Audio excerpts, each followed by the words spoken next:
Hello friends, I hope you are doing well, and in this one we are going to discuss about what's the main difference between a direct client or prime vendor and implementation partners.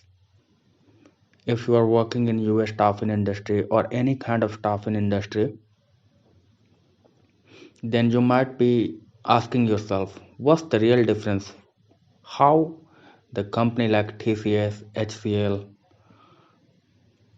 Tech Mahindra, those companies are different from large staffing or recruitment companies because the consulting companies hire candidates as well, and the company's prime vendor or direct client they hire candidate as well. So what's the main difference?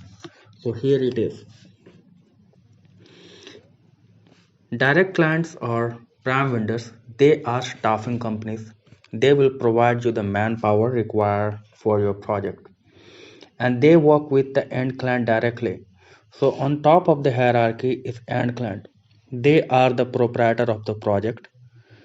They will share their requirement to the direct client and say we need this much of IT, we need Java developer, program manager, project manager, we need it in this time frame, this would be the rate.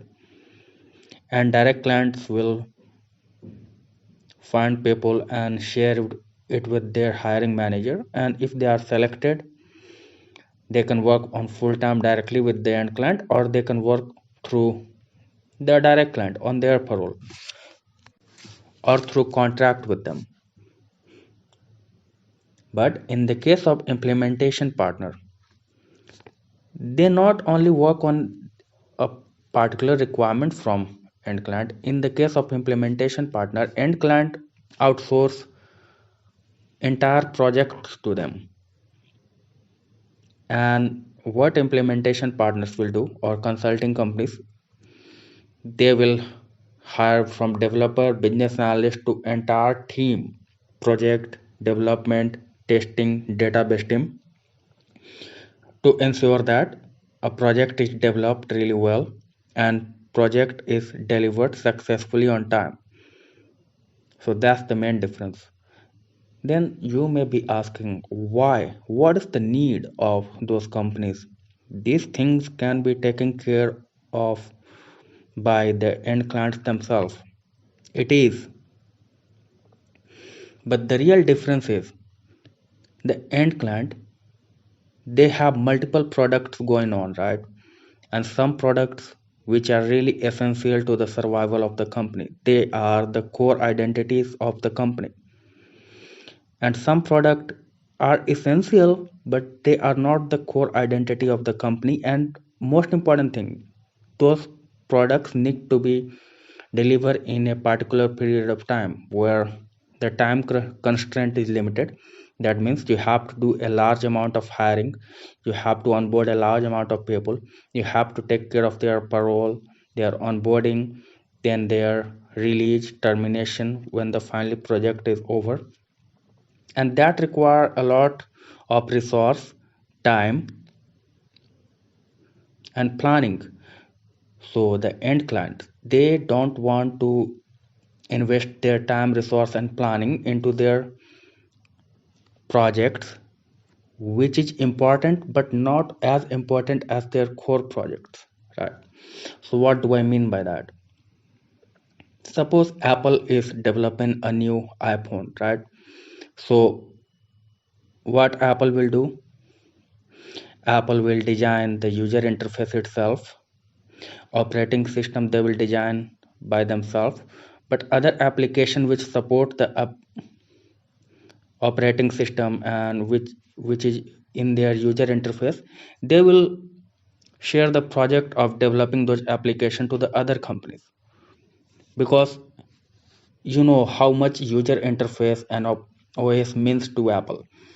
So these two things they will keep it to themselves, because these are complicated application and entire reputation of the people in company depends upon those two things in terms of a project. Suppose in another case we are talking about a banking application. If you have ever transferred money from India to other USA countries internationally, Then there is an application called Swift banking application. So suppose that a particular bank, suppose that World Bank, who is the end client, is designing the Swift application. Then what they will do, they will design the entire application in their own premises, but they might use outsource their projects to design a different their website, or to design an application which is used to handle their normal banking functionalities. But payments, they are really critical, so, and especially the international payment, because entire reputation and it requires high level of security. So you get what I mean. And another thing behind the existence of the implementation or consulting company is because they can provide or complete the project in a short duration of the time and at lower cost, and they will keep their entire on profit as well. That's why they are working. So in this case, it is a win-win scenario for both parties, and client can focus their resource and their manpower on their most important thing. They can get their project done, functional extra project done on time through implementation partner at lower cost and on high quality. So that's why implementation partners exist. That's the main difference between direct client and implementation partner. If you have any more questions, then you can put it in the comments, and please like and subscribe and be well in the world.